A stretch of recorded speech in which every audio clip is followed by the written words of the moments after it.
Live दिख रहा है?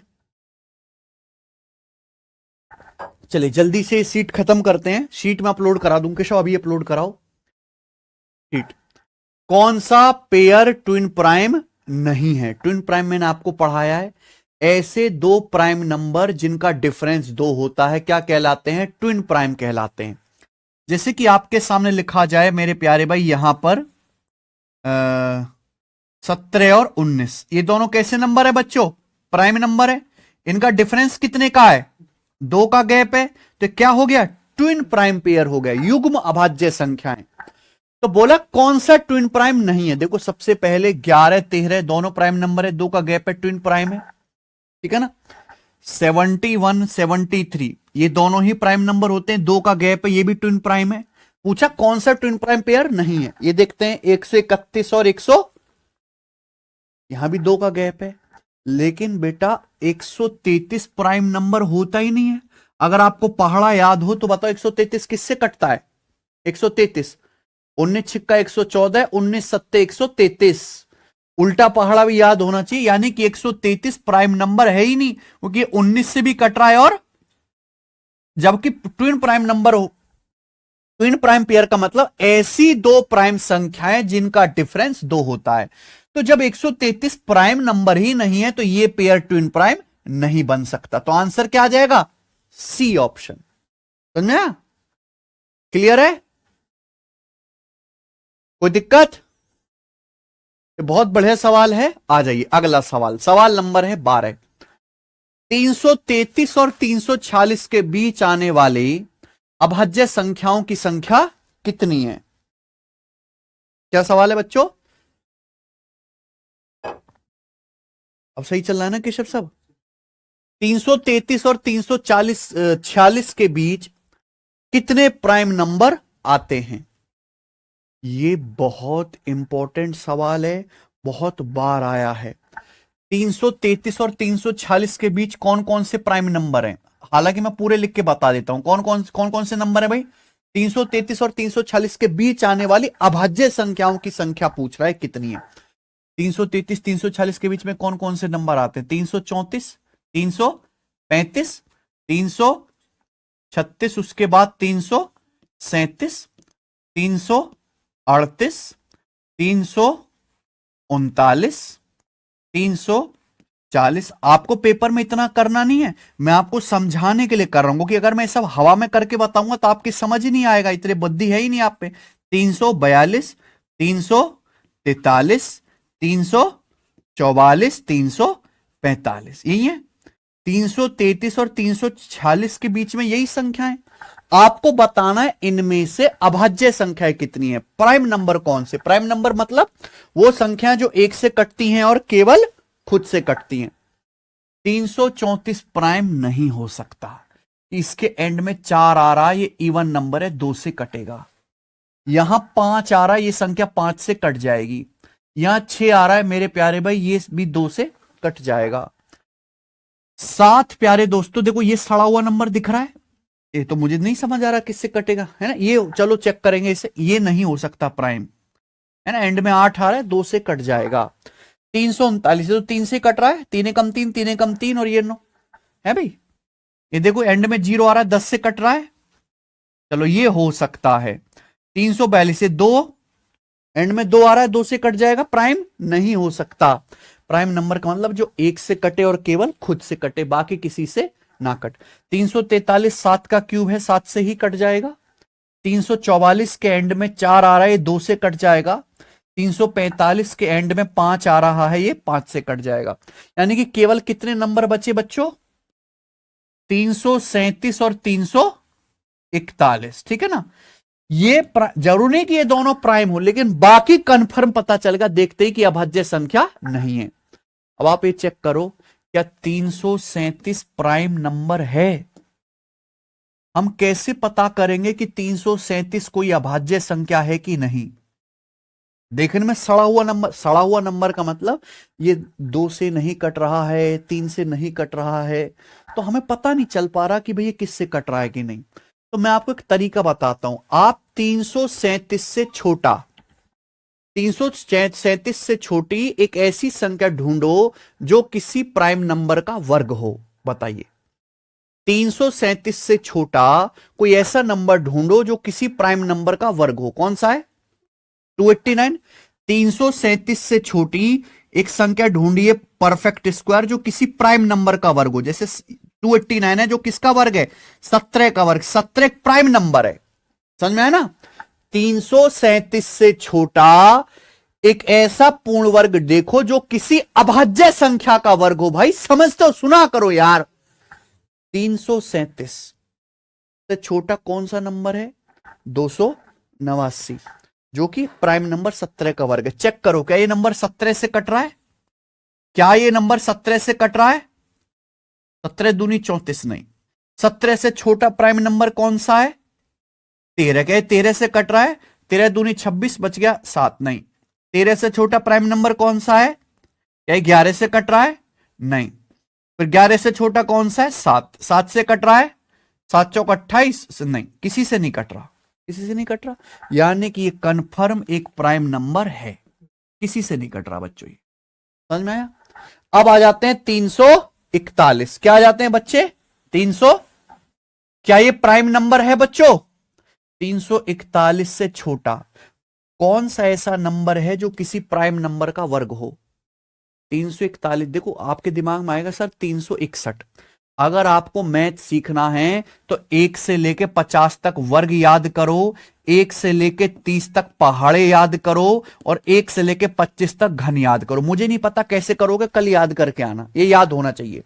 341 से छोटा है, 361 नहीं है, क्योंकि 361 तो 19 का वर्ग है, लेकिन इससे बड़ा है। 341 से छोटा क्या है? 289, 17 का वर्ग।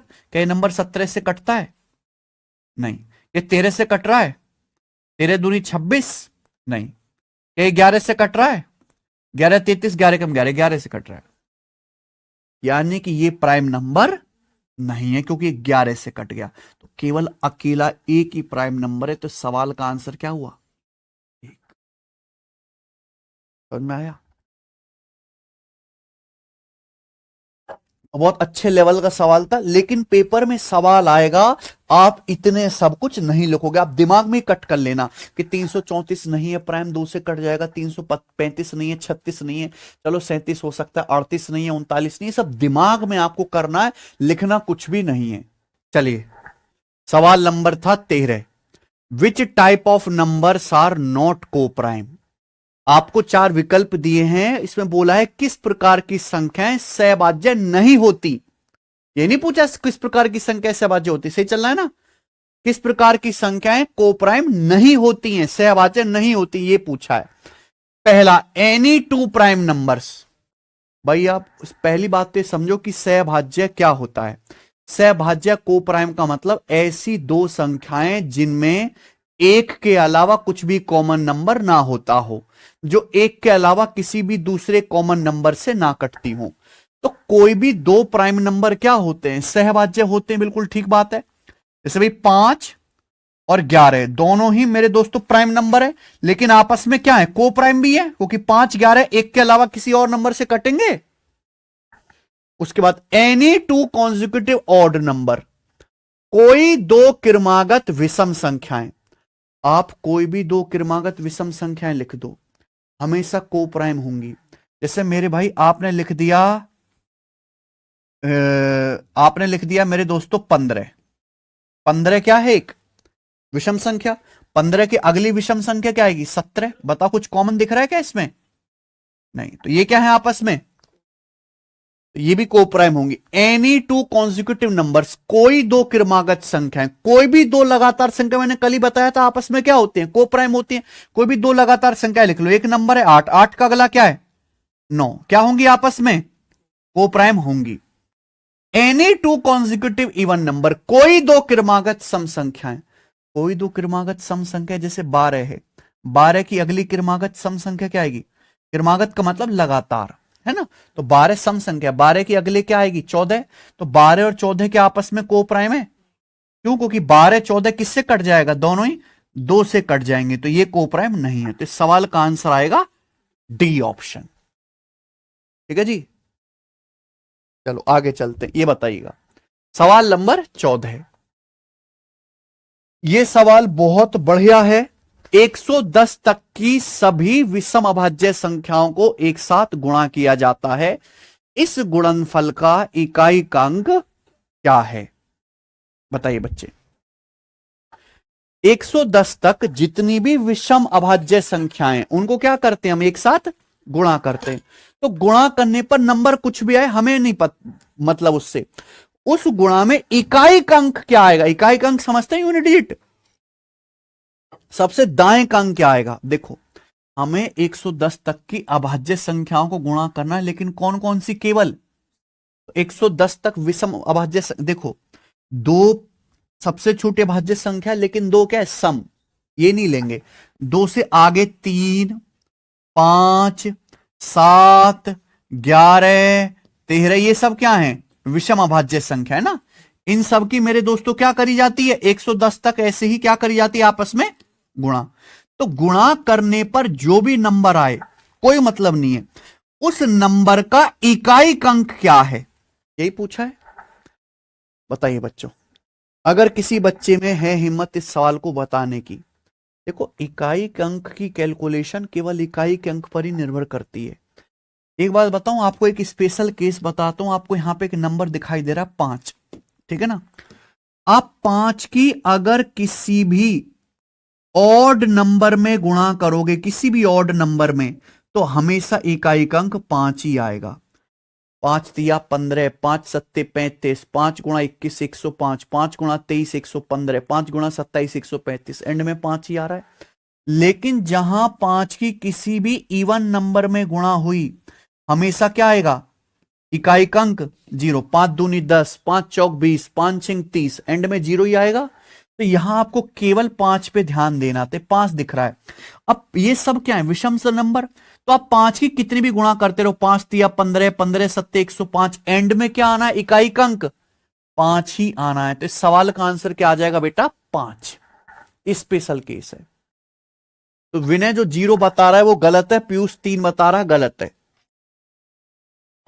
समझ आना भाई? कितना सिंपल लॉजिक था इस सवाल का। अब डाउट क्लियर हुआ? तो आपको यहां पे पूरी मल्टीप्लाई करके नहीं देखनी है, केवल ध्यान किस पे देना था? 5 पे। 5 की किसी भी विषम संख्या में गुणा करो, एंड में 5 ही आएगा। 5 की किसी सम संख्या में गुणा करो, एंड में 0 ही आएगा। अब मान लो ये सवाल तो पेपर का आ चुका है, प्रीवियस ईयर का सवाल है आपका ही, ठीक है ना। अब यहां पे ये हटा दिया जाए, ठीक है। अब बताओ, अब इस सवाल का आंसर क्या हो जाएगा? बताइए जल्दी से। अब इस सवाल का आंसर क्या हो जाएगा?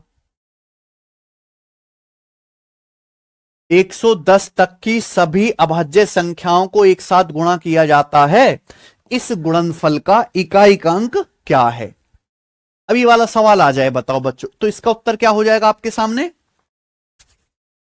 तो अब यहां पे विषम हटा दिया, तो 110 तक की सभी अभाज्य संख्याओं के गुणा कर रहे हैं। सभी अभाज्य संख्याओं में तो 2 भी आएगा। तो 2 गुणा 3 गुणा 5 गुणा 7 गुणा 11 गुणा 13, कहां तक? 110 तक सभी अभाज्य संख्या को उनकी गुणा करो। तो गुणा करके नंबर तो बहुत बड़ा आएगा, हमें निकालना भी नहीं है। लेकिन आपको क्या दिख रहा है? यहां 5, यहां दिख रहा है 2, तो 5 दूनी, यानी कि कुछ भी गुणा करके आता रहे, एंड में क्या आएगा? 0 ही आएगा, ठीक है ना। तो आपको 5 पे विशेष ध्यान देना होता है। मुझे लगता है सारे दोस्तों को समझ में आ गया है। आगे चलेंगे, सवाल नंबर 15। ये बताइए,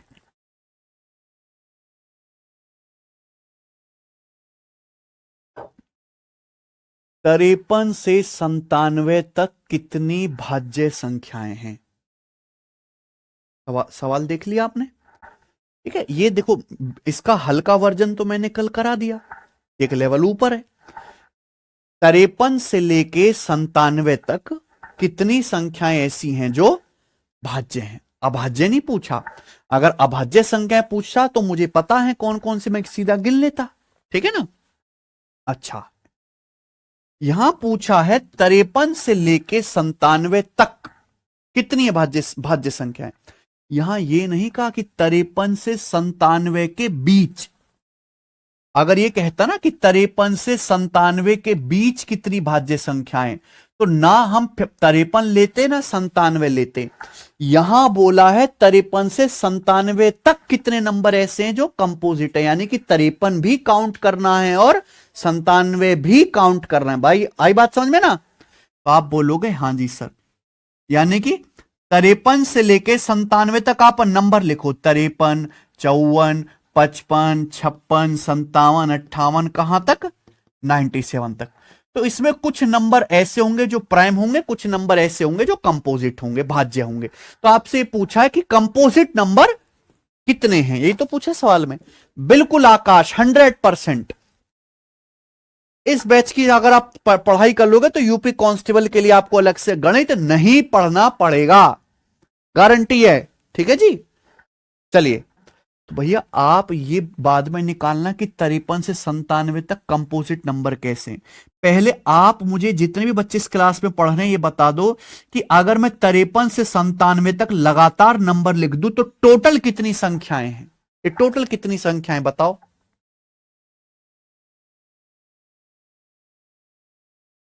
भाज्य संख्या बाद में बताना, पहले आप यही बता दो मुझे कि 53 से 97 तक टोटल कितनी संख्याएं हैं। चल रही है ना लाइव? 53 से 97 तक टोटल कितनी संख्याएं हैं? आंसर आप बता रहे हो, अच्छी बात है। पहले आप मुझे ये बताओ कि 53 से 97 तक टोटल कितनी संख्याएं होती हैं। बहुत सिंपल सवाल पूछा मैं, ये तो स्कूल में पूछ सकता है मास्टर कि भाई 53 से लेकर 97 तक गिनती बता, कितनी गिनती लिख दी मैंने। तो आप ये देखो, अगर गिनती होती 1 से लेकर 97, कहां से? 1 से, तो कितनी होती? लेकिन यहां 1 से स्टार्ट नहीं हो रहा, 53 से स्टार्ट हो रहा है, तो शुरू की 1 से लेके 52 तक की गिनती, 1 से 52 तक की गिनती नहीं है। तो आप इसमें क्या करो, 52 घटा दो, तो कितना आ जाएगा मेरे भाई? तो ये कितनी संख्या लिखी हुई है? 53 से 97 तक। देखो अभी भी 44 बता रहे हैं, दुष्ट कहीं के। 1 से लेके 97 तक कितनी गिनती होती है? लेकिन यहां 1 से नहीं, 53 से शुरू हो रहा है, 1 से लेके 52 तक की गिनती नहीं है। 1 से लेके 52 तक 52 संख्या है, तो 52 घटा दो, 97 में से 52 घटा देंगे तो कितनी संख्या लिखी हुई है आपके सामने बोर्ड पे? 45 संख्याएं। जो बच्चे 97 में से 53 घटा रहे हैं वो गलत कर रहे हैं, ऐसे नहीं आता बेटा। ये 44 नहीं है, ये कितनी संख्याएं? 45 संख्याएं। बात समझ में आई? आप बोलोगे हाँ जी सर, लेकिन सवाल ये नहीं है, सवाल ये है कि 53 से 97 तक कंपोजिट नंबर कितने हैं। समझ में है ना? अच्छा एक बार बताओ, कंपोजिट नंबर गिनना मुश्किल है, प्राइम नंबर फिर भी आसान है गिनना, क्योंकि कंपोजिट नंबर बहुत सारे होते हैं, प्राइम नंबर थोड़े होते हैं। मैंने आपको बताया है कि 1 से लेके 100 के बीच में कितने प्राइम नंबर होते हैं? 100, सॉरी, 1 से लेके 100 तक कितने प्राइम नंबर होते हैं? 25। 1 से 100 के बीच में, 1 से लेके 100 तक कितनी अभाज्य संख्याएं? 25। मैंने आपको बताया कि उसमें 1 से लेके 50 तक कितनी अभाज्य संख्याएं हैं? 15। और 50 से 100 तक कितनी अभाज्य संख्याएं हैं? 10। 50 से 100 तक 10 प्राइम नंबर होते हैं। तो भाई 50 के बाद 51 प्राइम नहीं है, 52 नहीं है, प्राइम नंबर कौन सा होगा? 53। 53 के बाद क्या आएगा? 59 है ना, फिर 61 ऐसे ही, और सबसे आखिर में क्या आएगा? 97। ये होगा ना, ये मैं आपको लिखवा चुका हूं सब। यानी कि ये कितने प्राइम नंबर होंगे? यानी कि मैं कह सकता हूं कि 53 से 97 तक 10 प्राइम नंबर होंगे। हमें बात जानते हैं कि 53 से लेके 97 तक अगर मैं लिखूंगा तो टोटल कितनी संख्याएं? 45। 53 से 97 तक टोटल 45 नंबर्स हैं। इन 45 नंबर्स में से 10 क्या हैं? प्राइम नंबर से। यानी कि अगर टोटल में से अगर मैं 10 घटा दूंगा तो बाकी की बची हुई 35 संख्याएं कैसी होंगी? कंपोजिट। तो इस सवाल का आंसर 35 था। आगे बात समझ में?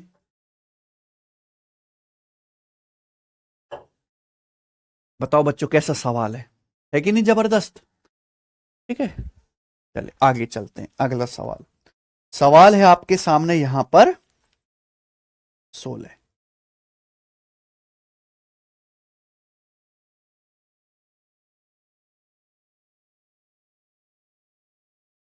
दिल्ली पुलिस कांस्टेबल के पेपर का सवाल है 2023 का, ठीक है ना। बनाइए। तीन संख्याएं जो एक दूसरे की सहअभाज्य हैं ऐसी हैं कि पहले दो का गुणनफल 391 है और लास्ट के दो का गुणनफल 943 है। आपसे पूछा है बीच वाली संख्या ज्ञात कीजिए, ठीक है ना। सबको समझ में आ रहा है? सर हिंदी में बोलो। भाई मैं तो इतनी हिंदी बोल रहा हूं यार, और कितनी हिंदी बोलूं, मैं तो बिल्कुल हिंदी बोल रहा हूं। तीन संख्याएं हैं जो एक दूसरे की सहभाज्य हैं, कोप्राइम, यानी कि तीन संख्याएं जिनमें एक के अलावा कुछ कॉमन नहीं है, ठीक है। ये ऐसी हैं कि पहली दो की गुणा करो तो कितना आएगा 391, और लास्ट की दो की गुणा करो तो क्या आएगा 900। आपसे क्या पूछा है? बीच वाली संख्या, ठीक है ना। अब ध्यान सुनेगा बच्चों, जैसे मैं पहले सवाल को बेसिक करने का हिंट दे देता हूं और मैं आपको तरीका भी बताता हूं कि पेपर में कैसे करेंगे। जैसे मान लीजिए भाई यहां पे तीन संख्याएं कौन कौन सी हैं, ए बी सी, ये हैं। तो बीच वाली संख्या ही तो आपसे पूछे बी।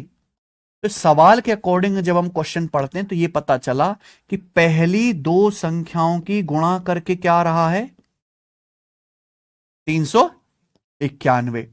और प्यारे बच्चों यहां पर लास्ट की दो संख्याओं की गुणा करके क्या आ रहा है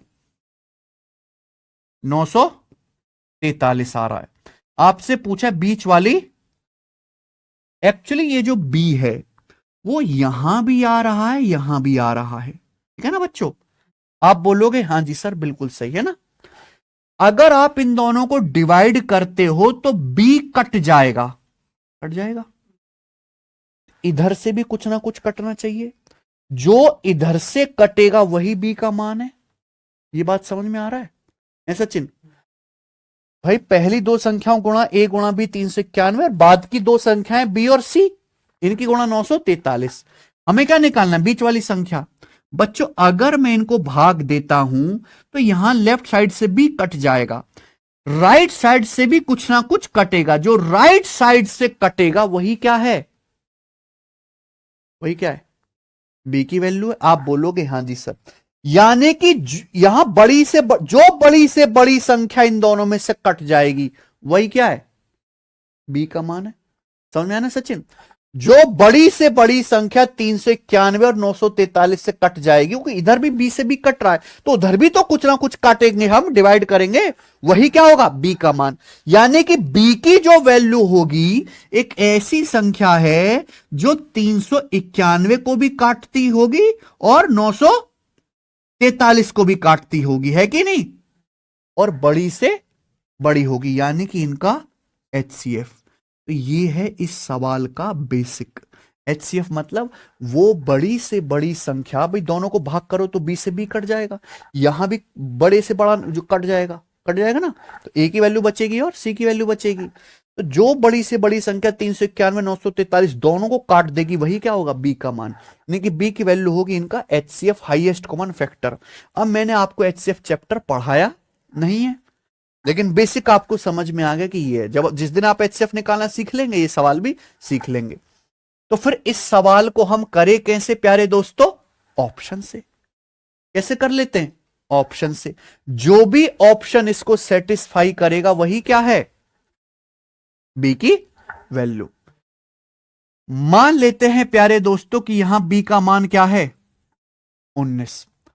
अगर बी का मान 19 है तो आप बताओ यहां ए क्या आएगा? 19 दूनी 38, 11 कटेगा ही नहीं, ए का मान तो आ ही नहीं रहा ना। समझ में आया बच्चों? चलो फिर बी का मान क्या मानते हैं? 17। क्या मानता हूं? अगर मैं बी का मान 17 मानता हूं तो क्या आएगा ये 17, 17 दूनी 34 और 5 बिल्कुल कट गया 23 बार, यानी कि ए की वैल्यू क्या आ गई? आ गया ना 17 दूनी 34 और 5 17 53, ए का मान क्या आ गया 23। बी का मान है 17, तो यहां पे क्या आ जाएगा? सी की वैल्यू क्या आ जाएगी? 17 पंजे कितना बचा?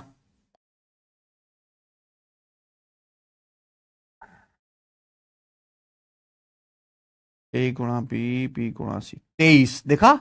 अब देखो 17 से तो कट नहीं रहा, ये नहीं कट रहा ना, तो यानी कि फिर क्या रहा होगा बच्चों, फिर क्या भाई, जरूरी थोड़ा ना कि 23 को ऐसे ही लिखा जाए, क्या हो सकता है फिर 23 भी तो हो सकता है। अगर बी का मान मैं 23 लूंगा तो ए का मान क्या आएगा, 23 से कम 23 बचेगा 16, 23 सत्ते 161, 17 बार चला जाएगा।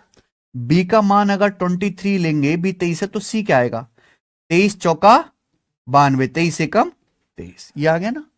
तो यानी कि संख्याएं 17, 23 और 41, ये है संख्याएं। आप बोलोगे हाँ जी सर बिल्कुल सही, यही संख्याएं। और इनमें कॉमन नंबर क्या आ रहा है, तो बी की वैल्यू क्या है, तो ऑप्शन टेक्निक यहां पर सबसे बढ़िया है।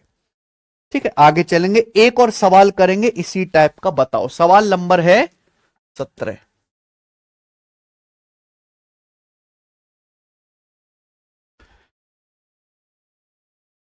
पांच अभाज्य संख्याओं को आरोही क्रम में व्यवस्थित किया गया। आरोही क्रम समझते, बढ़ते हुए क्रम में, पहले सबसे छोटी फिर उससे बड़ी फिर उससे बड़ी, ऐसे। उनमें से पहली तीन संख्याओं के गुणनफल का अंतिम तीन संख्याओं के गुणनफल से अनुपात 35:323 है। तो पूछे सबसे छोटी और सबसे बड़ी संख्याओं के बीच का अंतर क्या है, यही सवाल है। बहुत प्यारा, बहुत जबरदस्त क्वेश्चन, आपको बहुत मजा आएगा सवाल करके। देखो बच्चों ध्यान से सुनिएगा, पांच अभाज्य संख्याएं हैं, हमें पता ही नहीं क्या मान लिए जब बच्चों, जैसे ए बी सी डी ई, ठीक है ना, ये पांच अभाज्य संख्याएं बढ़ते क्रम में लिखा गया, ए सबसे छोटी है, बी उससे बड़ी, सी उससे बड़ी, डी उससे बड़ी और ई उससे बड़ी। अब सवाल में बोला गया पहली तीन संख्याओं के गुणनफल, पहली तीन संख्याओं का गुणनफल क्या आएगा, A B C, A B, और लास्ट की तीन संख्याओं का गुणनफल, लास्ट की तीन संख्या क्या है, C D E, C D E. इनका अनुपात क्या है बच्चों, इनका अनुपात 35/300, यही तो बोला है सवाल में, क्या अनुपात 35/323। तो आपसे पूछा सबसे छोटी सबसे बड़ी संख्या का अंतर, सबसे छोटी यानी कि ए और सबसे बड़ी, इनका डिफरेंस बताना है। तो भाई अनुपात, पहली तीन संख्या ए बी सी, लास्ट की तीन है सी डी, इनका अनुपात जब लेंगे तो देखो एक कॉमन संख्या है, सी से सी कट जाएगी, एक कॉमन संख्या कट गया ना सी से सी, कोई डाउट इसमें। तो बचा क्या, ऊपर ए बी और नीचे बचा डीई। तो ये हो गया प्यारे स्टूडेंट ए बी बटा, यहां तक कोई समस्या तो नहीं, आप बोलोगे जी सर। इसी की वैल्यू क्या है सवाल में, 35 भाई ये अभाज्य संख्याएं A B C D prime number है, इंटीजर तो होंगे ही होंगे। तो भाई दो इंटीजर की गुणा करके क्या आ रहा है, 35 कैसे आ सकता है, 5 सत्ते 35, और तो कोई रास्ता है ही नहीं, यानी कि ए का मान 5, बी का मान क्या रहा होगा। अब नीचे वाली दो संख्याओं की गुणा करके क्या आएगा, 300। अब बताओ 323 कैसे आ सकता है, ऐसी कौन सी दो अभाज्य संख्याएं हैं जिनकी गुणा करके 323 आएगा, कौन सी ऐसी दो अभाज्य संख्याएं हैं जिनकी गुणा करके 323 आएगा। कोई आसान काम नहीं बच्चों आप लोगों के लिए सोचना। तो भैया मैंने थोड़ी देर पहले ही इसकी ट्रिक बताई थी, आप भूल जाते हैं, अप्लाई नहीं कर पाते। किन दो अभाज्य संख्याओं की गुणा करके 323 आएगा, या ये कहूं 323 किस अभाज्य संख्या से कटेगा। तो 323 से छोटा, 323 से जस्ट छोटा एक ऐसी संख्या ढूंढो जो किसी प्राइम नंबर का स्क्वायर हो। क्या हो, किसी प्राइम नंबर का स्क्वायर। जैसे कि भाई 18 का वर्ग 324, 18 प्राइम नहीं, 18 से छोटा 17, 17 का वर्ग होता है ना 289। तो 323 से छोटा ऐसा नंबर है 289, जो कि एक प्राइम नंबर 17 का वर्ग है। क्या ये नंबर 17 से कटता है, चेक करके देखो। 17 एकम बचा 15, 153, 17 निम्न 153 कट गया। अरे भाई ये तो बड़ा आसान काम हो गया। तो हमेशा यही तरीका है चेक करने का, है ना। नहीं होता फिर तो 17 से छोटा चेक करते, फिर छोटा चेक करते, ऐसे करते। तो 17 एकम बचा 15, 17 निम्न 153, यानी कि आ गया बच्चों 17 गुना 19। यहां सबसे छोटी अभाज्य संख्या क्या दिखी आपको, और सबसे बड़ी सबसे छोटी 5, सबसे बड़ी 19, इनका अंतर, अंतर मतलब बड़ी में से छोटी संख्या घटाना, 19 में से 5 घटाएंगे 14 आंसर है। समझ में आया? अच्छा सवाल है जी, है ना बच्चों। आगे चलेंगे, नेक्स्ट क्वेश्चन। सवाल नंबर है आपके सामने 18, करो।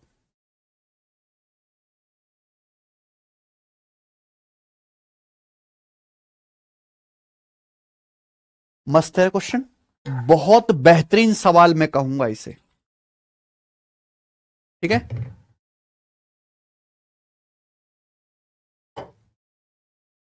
This is the best question. ऐसा सवाल उत्तर प्रदेश एसआई में, यूपी कांस्टेबल में भी इसका हल्का वर्जन, और दिल्ली पुलिस कांस्टेबल में भी ये आया हुआ है। एसएससी का कोई ऐसा पेपर नहीं जिसमें ये ना आया हो। 3 अभाज्य संख्याओं का योग क्या है?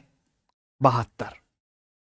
इन संख्याओं में से यदि एक संख्या दूसरी संख्या से 24 अधिक है, 3 अभाज्य संख्याओं की बात कर रहे हैं जिनको जोड़ के क्या आता है? 72। बोला है इन संख्याओं में से एक संख्या दूसरी से कितनी ज्यादा है, तो पूछा है उनमें से एक संख्या ज्ञात कीजिए। इन संख्याओं में से कोई एक संख्या आपको ढूंढ के बतानी है। समझ में आ गया सवाल? चलिए, बहुत गजब क्वेश्चन है। देखो भाई, 3 अभाज्य संख्याएं हैं, मान लो अलग अलग, क्या मान ले बच्चों? एबीसी मान ले, पता ही नहीं ना। उनको जोड़ के क्या आता है? ऐसा चिन्ह जोड़ के क्या आता है? 72। अब केवल इतनी बात बोले, इसके अलावा तो कुछ नहीं बोला गया, तो हवा में थोड़ा ना प्रकट हो जाएगा बेटा। कोई इक्वेशन थोड़ी ना सॉल्व करनी, यहां पर यहां दिमाग लगाना है। अभाज्य संख्याएं जैसे 2, 3, 5, 7, 11, 13, 17, 19, 23, 31, ये सब है जो एक से कटती हैं और खुद से। तो यहां 3 अभाज्य संख्याओं को जोड़ के क्या आ रहा है? 72, जो क्या है? एक इवन नंबर है सचिन? कैसी संख्या है? एक सम संख्या है। देखो, दुनिया में जितने भी प्राइम नंबर हैं, जैसे कि 2, 3, 5, 7, 11, 13, ये सारे के सारे क्या हैं? ऑड हैं, सिवाय 2 के। 2 अकेली सम संख्या है, बाकी सारी जो अभाज्य संख्या वो क्या है? विषम है। तो भैया अगर मैं यहां पर सारी ये जो है अभाज्य संख्या ऑड लेता हूं, तो 3 विषम संख्याओं को जोड़ के क्या आएगा? 3 विषम संख्याओं को जोड़ के विषम ही आएगा। है भाई, मैंने आपको बताया ऑड में ऑड जोड़ो क्या आएगा? इवन, और इवन में ऑड जोड़ो तो क्या हो जाएगा? फिर से ऑड। तो ये तो ऑड आ जाएगा, लेकिन जोड़ के क्या आना चाहिए? इवन। वो तो आप कोई भी 3 ऑड नंबर जोड़ लो, ये जोड़ लो, क्या आ रहा है जोड़ के? 7, 11, 18, 13, 31 ऑड नंबर आ रहा है। लेकिन मेरे प्यारे भी, यानी कि जोड़ के क्या आना चाहिए? इवन आना चाहिए। तो मेरी मजबूरी है कि मैं तीनों अभाज्य संख्याएं ऑड ले ही नहीं सकता, है कि नहीं? अगर आपने तीनों अभाज्य संख्याएं विषम ले ली बाल को, तो जोड़ के क्या कभी 72 आ पाएगा? यानी कि मेरी मजबूरी है कि मुझे इनमें से कोई एक अभाज्य संख्या सचिन कैसी लेनी पड़ेगी? इवन नंबर लेनी पड़ेगी कि नहीं? बताओ, कोई गलत काम हुआ यहां पे? हैं जी? क्योंकि ऑड प्लस ऑड, इवन में इवन जोड़ो, आ गया। Odd plus odd even number, even में इवन जोड़ो, इवन नंबर 2 से कटने वाला। तो मुझे यहां पे एक प्राइम नंबर क्या लेना है? इवन। और अकेला एक ही प्राइम नंबर ऐसा है जो इवन है, 2। यानी कि मेरे दोस्तों यहां पे ए का मान क्या आ जाएगा? तो बताओ आया कि नहीं मजा? है सचिन? ए का मान क्या आ जाएगा स्टूडेंट जी? 2 आ गया। तो ए का मान 2 आ गया, तो बची जो 2 अभाज्य संख्याएं बी और सी, इनको जोड़ के कितना आ गया? ये 2 उधर जाएगा, 72 माइनस 2। अब बोला है एक संख्या दूसरे से 24 अधिक है। मान लो जैसे 1, 2 है, दूसरी 24 अधिक करूंगा तो ये 26 तो प्राइम नंबर बचा ही नहीं ना, यानी कि ये तो नहीं हो सकता। अब जैसे आगे बोला है कि एक संख्या दूसरी से 24 अधिक है, यानी कि बाकी जो 2 संख्याएं बची हैं उनका अंतर क्या होगा? 24 होगा ना। भाई बोला है कोई एक संख्या दूसरी से 24 अधिक है। मैं आपसे 24 रुपए अधिक कमाता हूं, यानी कि मेरी और आपकी कमाई का अंतर डिफरेंस क्या है? 24। तो एक संख्या दूसरी से 24 अधिक है, यानी कि बी और सी का अंतर क्या होगा? 24 होगा। तो यहां से बी का मान क्या आएगा बच्चों? इन दोनों को जोड़ दो है बच्चों, भाई दोनों को जोड़ो तो सी से सी कट जाएगा, 2b क्या आ जाएगा? तो बी की वैल्यू, बी क्या आ गया आपका? 47। सी कितना आ जाएगा? इसमें से घटा दो, 2c कितना आएगा? 70 माइनस 24 कितना आएगा? 70 माइनस 24 कितना आ जाएगा आपका? 6 6 6 और ये 6 में 46 ना, तो ये कितना आ जाएगा? सी 23। तो देखो ये दोनों प्राइम नंबर आए हैं ना। आप बताओ, यानी कि प्राइम नंबर पता चले गए 2, 47 और, तो बोला है उनमें से एक संख्या ज्ञात कीजिए। इन तीनों में से कोई एक ही ऑप्शन में दे रखा है, दो नहीं है। 47 देखो ये रहा ऑप्शन में, ये आंसर है। कैसा लगा? बहुत अच्छा सवाल है, ऐसे सवालों से आपका दिमाग खुलता है। केवल सम विषम जान लेना कि ये सम होता है विषम होता है, बच्चे खुश हैं कि हमारी जीडी की तैयारी होगी, अब हम उठाएंगे एक 47 बॉर्डर पे, है ना? ठीक है।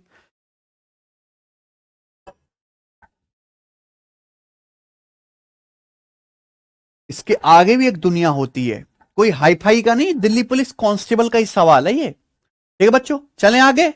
अगला सवाल, और मैं बहुत तसल्ली से टाइम लेके पढ़ाया है। नेक्स्ट सवाल नंबर 19। ये सवाल यूपीएसआई 2017 के पेपर का पूछा हुआ है, सब इंस्पेक्टर का। बनाओ। मान लें पी क्यू और आर विशिष्ट पूर्णांक है, विशिष्ट डिस्टिंक्ट इंटीजर, डिस्टिंक्ट इंटीजर। पहले सब समझिए, पी क्यू आर भी डिस्टिंक्ट इंटीजर, डिस्टिंक्ट मतलब अलग अलग। पी क्यू आर तीनों अलग अलग पूर्णांक है, तीनों में कोई भी आपस में बराबर नहीं है। ठीक है ना? चलिए, R is a positive even integer, R एक पॉजिटिव इवन नंबर है, while P and Q are positive odd integer. P और क्यू क्या है? धनात्मक विषम पूर्णांक है। तो कौन सा सत्य नहीं हो सकता? चार ऑप्शन दिए, उनमें सही गलत आपको बताना है। देखिए, पी क्यू आर तीनों ही अलग अलग हैं, जिसमें आर क्या बोला है? धनात्मक समपूर्णांक, यानी कि आर एक इवन नंबर है। पी और क्यू क्या है? पॉजिटिव विषम पूर्णांक, यानी कि पी और क्यू क्या है बच्चों? ऑड नंबर है। ठीक है ना? उसके हिसाब से बताना है कि कौन सा सही कौन सा गलत है। ठीक है बच्चों, पहला, क्यों कौन सा सत्य नहीं हो सकता, यानी कि इनमें तीन बातें सही हैं, कोई एक बात ही गलत है, वही गलत बात ढूंढनी है। क्यों गुणा P minus R is odd. समझ में क्या है बेटा? क्यों गुणा पी माइनस आर। ठीक है बच्चों, बेटा क्यों क्या है एक, और पी माइनस आर क्या आएगा? पी एक ऑड नंबर है, आर एक इवन नंबर है। पी कैसा नंबर है? आर कैसा नंबर है? ऑड में से इवन घटा के क्या आता है? और दो ऑड नंबर की गुणा करके क्या आता है? यानी कि ये बात एकदम ठीक है। ये बात आपको लिखनी नहीं, पढ़नी चाहिए, दिमाग में होनी चाहिए, है कि नहीं Sachin? P minus R square is even. P minus R क्या आएगा बच्चों? पी माइनस आर क्या आएगा? पी कैसा नंबर एक, आर कैसा नंबर है, और ऑड माइनस इवन क्या होता है? यानी कि ऑड का स्क्वायर क्या आएगा? पी माइनस आर एक विषम संख्या, विषम नंबर संख्या का स्क्वायर, विषम जैसे 5 विषम संख्या है, स्क्वायर भी 25 विषम ही आएगा, यानी कि बात एकदम गलत है। बस बात खत्म हो गया। तो आंसर क्या है? बी। आगे देखना है, जैसे Q square P minus R is odd, Q square यानी कि ऑड का वर्ग, पी माइनस आर क्या आएगा? Odd minus even odd, odd गुणा ऑड ऑड, एक बात एकदम। आर गुणा P minus Q square, R क्या है? Even number. आर क्या है? इवन नंबर की किसी में भी गुणा करते रहो, क्या आएगा? दो से कटने वाला इवन ही आएगा एकदम। तो बात कौन सी गलत हुई? बताओ क्या भी सवाल नहीं कर सकते? ठीक है, डी गलत बता रहा है, दुष्ट कहीं का है। समझ में आई बात? यहां पे जैसे आर इवन नंबर है, अब इवन नंबर की चाहे इवन में गुणा करो चाहे ऑड में, इवन ही आएगा। चलिए आगे चलते, ये बताइए बच्चों।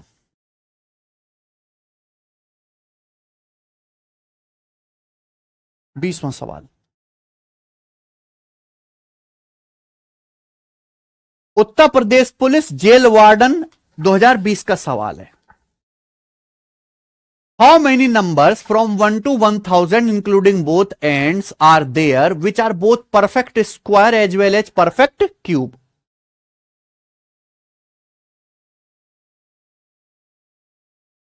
समझ में आ रहा है? पता नहीं कैसे कैसे बालक हैं यार तुम लोग, मुझे तो समझ नहीं आता कि तुमको किसने सलाह दी बेटा कुछ करने की। भाई देखो हमारे देश में रिक्शा पिक्शा चलाने वालों की कितनी कमी है पता है? वो सब काम क्यों नहीं करते तुम लोग?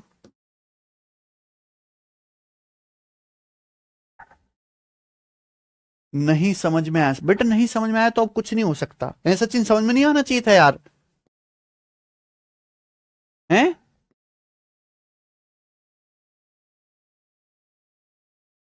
एक बार फिर से रिपीट करके देखना, कल की क्लास फिर से देखना।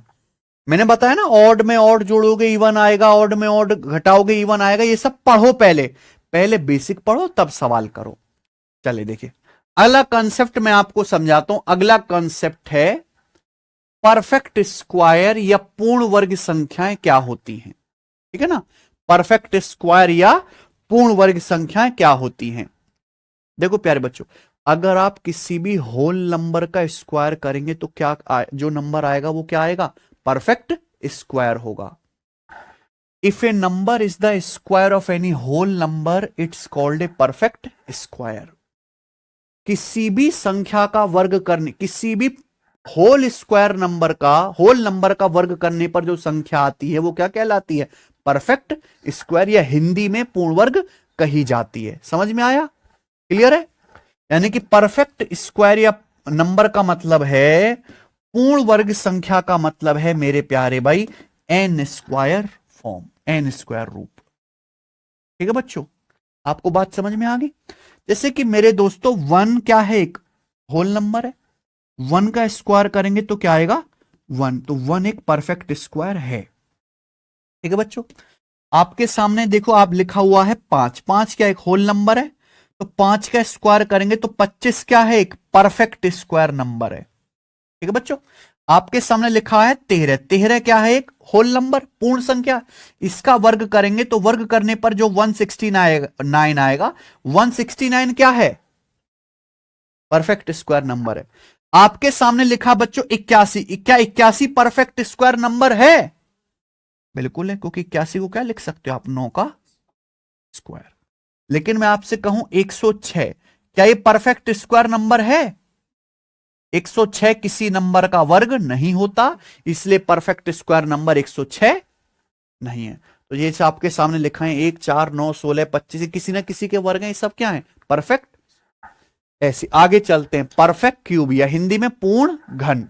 परफेक्ट क्यूब हिंदी में पूर्ण घन, किसी भी होल संख्या के, किसी भी होल नंबर का क्यूब करने पर जो संख्या प्राप्त होगी वो क्या कहलाती है? पूर्ण घन, परफेक्ट क्यूब।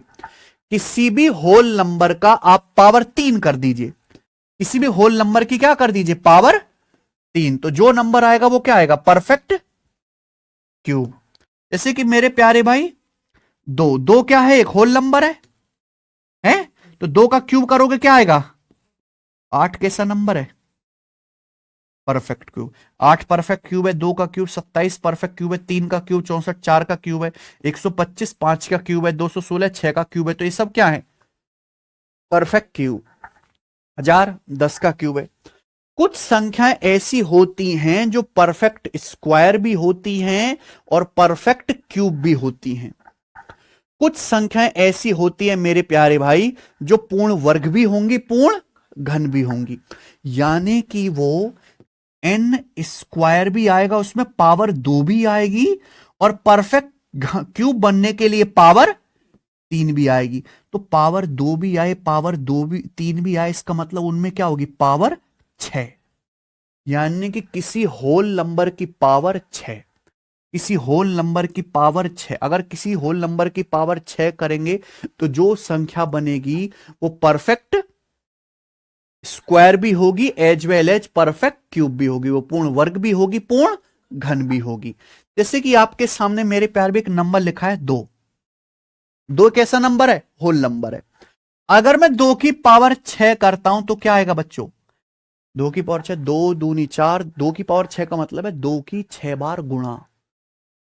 अच्छा, इनको तो यही नहीं पता होगा ना, है पता होगा। 2 की पावर 6 मतलब 2 की 6 बार गुणा। 2 दूनी 4, दूनी 8, दूनी 16, दूनी 32, दूनी 64। तो 2 की पावर 6 64 है। 2 की पावर 6 करने पर क्या आएगा, 64।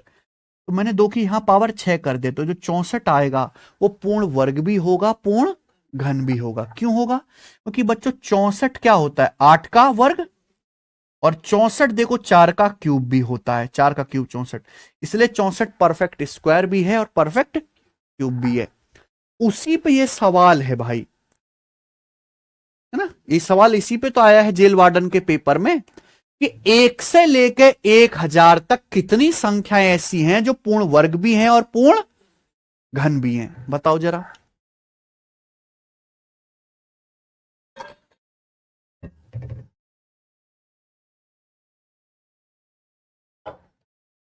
बता पाएंगे क्या, एक एक से 1000 तक कितनी संख्या, एक और 1000 को भी शामिल करना है, समेत लिखा हुआ है, एक और 1000 समेत कितनी संख्याएं पूर्ण वर्ग भी होंगी, पूर्ण घन भी होंगी, तो यानी कि पावर 6 होनी चाहिए।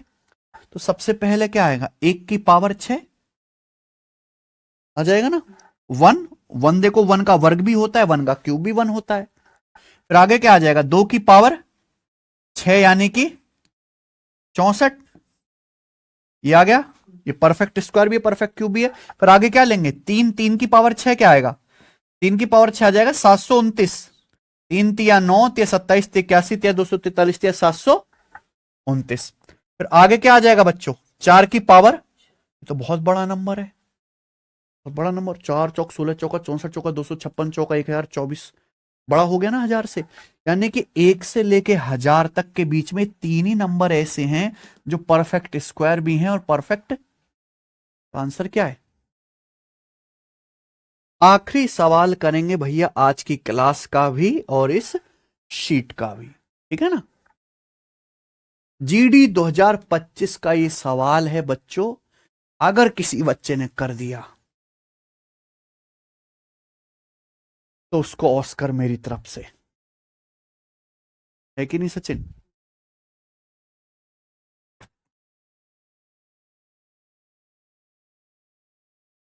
पहले अपना दिमाग लगाओ और जरा मुझे ये सवाल करके दिखाओ।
पांच सौ दो का स्क्वायर और 513 के स्क्वायर के बीच में कितने नंबर ऐसे हैं जो नॉन स्क्वायर है? आप पहले तो सवाल समझो कि सवाल क्या। आपको दो संख्याएं दी हैं, 502 का वर्ग और 513 का वर्ग, ठीक है ना?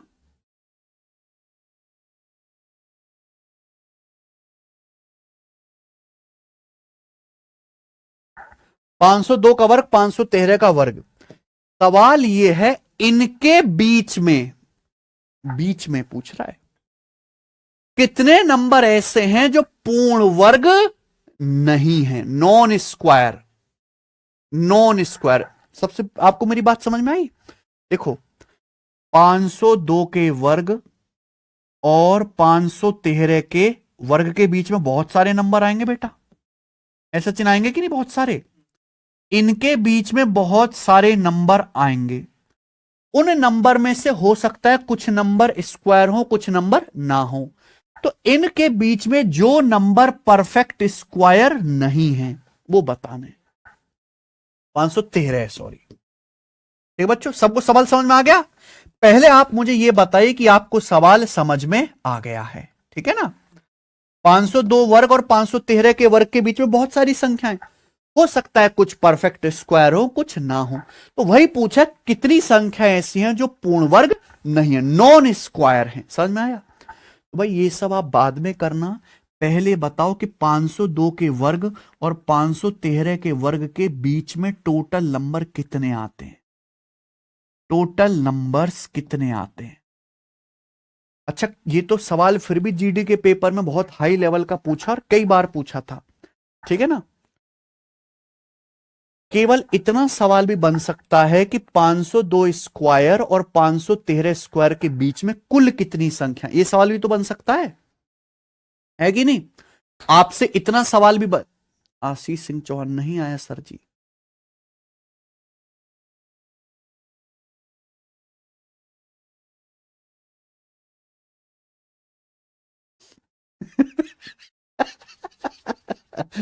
भगवान मुझे बचाओ इनसे। देखो, 502 का वर्ग, 513, आप ऐसे समझिए, मैं लिख लेता हूं आपके सामने 7 का वर्ग और 9 का वर्ग। इनके बीच में बहुत सारे संख्या आते हैं। 7 का वर्ग क्या होता है? 49। 49 के बाद 50 आएगा, 51 आएगा, 52 आएगा, 53 आएगा, 9 का वर्ग 81 से पहले 80 आएगा। ये सब संख्या आएंगी कि नहीं इनके बीच में, है ना?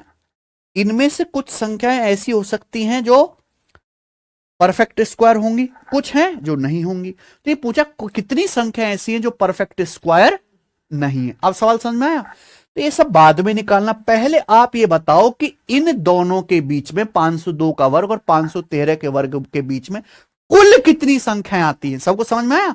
और केवल इतना सवाल भी बन सकता है कि इन दोनों के बीच में कुल कितनी संख्याएं आती हैं, ठीक है ना?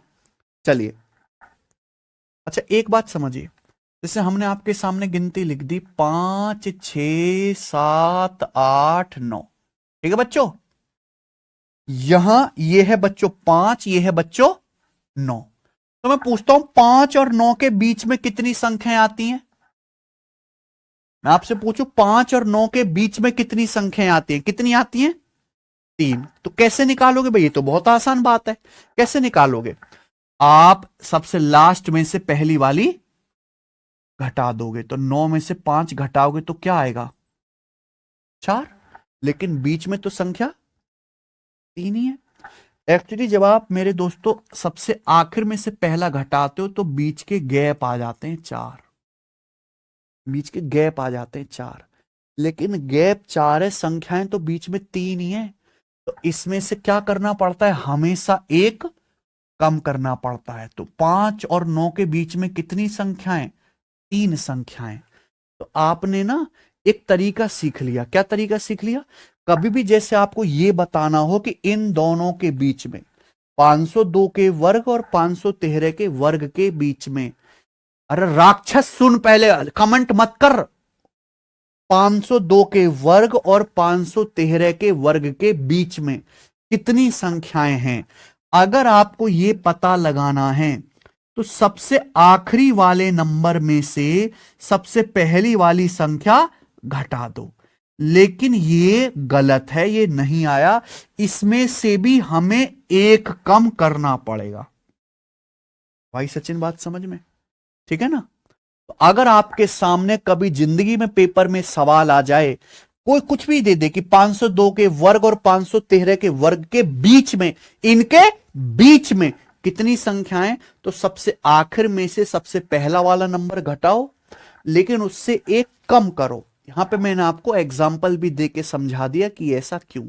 बताओ ये बात समझ में आई है कि नहीं आई है? बताओ। जितने भी बच्चे बच्चे कहां हो, तुम तो राक्षसी हो, ये क्लास देख रहे हैं, आप बताओ क्या आपको ये बात समझ आ गई है?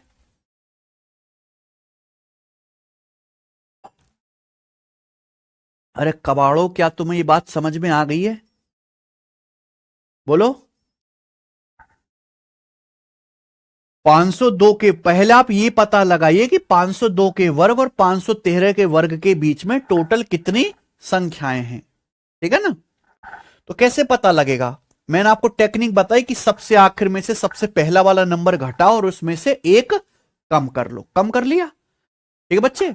और ऐसा क्यों हुआ मैंने आपको एग्जांपल देके बताई, याद रखना। केवल इतना सवाल भी आ सकता है, होगा नहीं बच्चों से। अब देखो ये चीज सॉल्व करना कोई आसान काम तो है नहीं। तो बच्चों आप लोगों ने एक फॉर्मूला जरूर पढ़ा होगा बचपन में, क्या? ए स्क्वायर माइनस बी स्क्वायर बराबर ए माइनस बी गुणा ए प्लस बी। कितने बच्चों को यह फॉर्मूला नहीं पता? कितने बच्चों को यह फॉर्मूला नहीं पता है? जिनको नहीं पता वो याद कर लो। तो ये कैलकुलेट करना बड़ा मुश्किल है, लेकिन आप ये फॉर्मूला लगा लोगे तो इजीली हो जाएगा। हो जाएगा ना? ए स्क्वायर माइनस बी स्क्वायर बराबर ए माइनस बी गुणा ए प्लस बी। तो 513 में से 502 घटाओ 11 गुणा 513 ए माइनस बी करा 11, ए प्लस बी करेंगे 513 में 502 जोड़ेंगे तो 1000 -1। तो 11 गुणा 1000 15 कितना आएगा? 11165 -1, यानी कि 11164। समझ में? अगर आपसे परीक्षा में सवाल आ जाता कि 502 के वर्ग और 513 के वर्ग के बीच में कुल कितनी संख्याएं आती हैं, तो आपका जवाब आता 11164। याद रहेगा? सबको मेरी बात समझ में आ गई? लेकिन सवाल इससे भी एक लेवल आगे बढ़ा। सवाल ने यह नहीं पूछा कि 502 के वर्ग 513 के वर्ग के बीच में कुल कितनी संख्याएं, पूछा इनके बीच में बस वो संख्याएं गिन के बताओ जो पूर्ण वर्ग नहीं है, जो पूर्ण वर्ग नहीं है। देखो 502 के वर्ग के बाद आप बताओ कौन, इनके बीच में कौन कौन सी संख्याएं ऐसी आएंगी जो पूर्ण वर्ग होंगी? 502 के बाद अगला नंबर क्या है? 503। तो इसके बाद 503 का ही वर्ग आएगा, और तो कुछ नहीं आ सकता ना बेटे, और तो कुछ नहीं आ सकता। 502 के स्क्वायर के बाद किस नंबर का स्क्वायर आएगा? 503 का स्क्वायर आएगा। उसके बाद क्या आएगा? 504 का स्क्वायर आएगा। उसके बाद 505 का स्क्वायर आएगा। 513 से पहले 512 का ही स्क्वायर आएगा। यानी कि इन दोनों के बीच में ये वो नंबर हैं जो कैसे आएंगे बच्चों? परफेक्ट। ये वो नंबर होंगे जो परफेक्ट स्क्वायर होंगे, है कि नहीं? 502 के वर्ग और 513 के वर्ग के बीच में ये 503 का वर्ग, 504 का वर्ग, 505 का वर्ग, 506 का वर्ग, ये परफेक्ट स्क्वायर होंगे। कितनी संख्याएं होंगी ये काउंट करके बताओ। 503 से 512 तक कितनी संख्याएं? 3 4 5 6 7 8 9 10 11 12, 10 संख्याएं। ये कोई भी गिन लेगा, है ना? 0 3 0 4 12 तक जा रहा है, 1 से लेके 12 तक 12, शुरू की 0 1 0 2 खत्म है 10। कितनी संख्या ये? 503 से लेके 512 तक कितनी संख्या ये? 10, यानी कि 10 नंबर है। तो 502 के वर्ग और 513 के वर्ग के बीच में टोटल कितनी संख्याएं आती हैं? 502 के वर्ग और 513 के वर्ग के बीच में टोटल 11164 संख्याएं आती हैं। और इन 11164 संख्याओं में से 10 संख्याएं ऐसी हैं जो परफेक्ट स्क्वायर हैं, जो परफेक्ट स्क्वायर नंबर हैं। तो अगर 11164 में से 10 घटा दूं तो बाकी की 11154 संख्याएं वो बची होंगी जो परफेक्ट स्क्वायर नहीं, कतई नहीं, बिल्कुल नहीं होंगी। तो इस सवाल का आंसर है 11,154, ऑप्शन नंबर।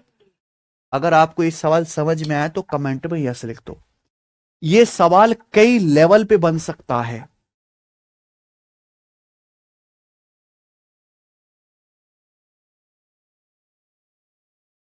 कौन सा पेज ढीला है यार इन लोगों का।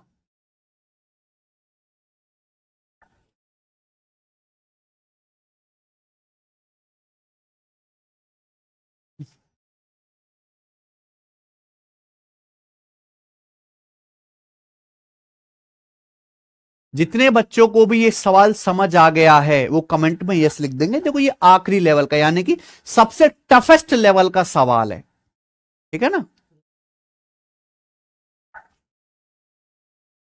सबसे टफेस्ट लेवल का सवाल है ये।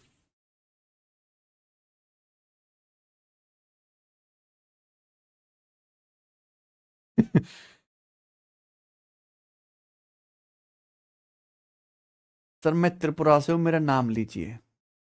राजदीप जी।